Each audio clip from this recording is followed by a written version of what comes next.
श्रीगुरोर्पाहि मां परमदयालो पाहि मां शृङ्गेरि जगद्गुरो पाहि मां भारती तीर्थ पाहि मां विदुषेखर भारती पाहि मां श्रीगुरोर्पाहि मां परमदयालो पाहि मां शृङ्गेरि जगद्गुरो पाहि मां भारती तीर्थ पाहि मां विदुषेखर भारती पाहि मां.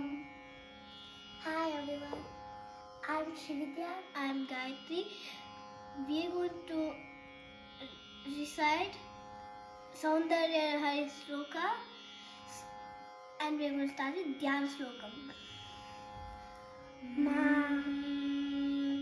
Mala Sudha Kumbha Vibodha Mudra Vidya Virajat Karavari Jatam Apara Karunya Sudamburashi Shri Sharadambam Pradatosmi Nityam. First Shloka.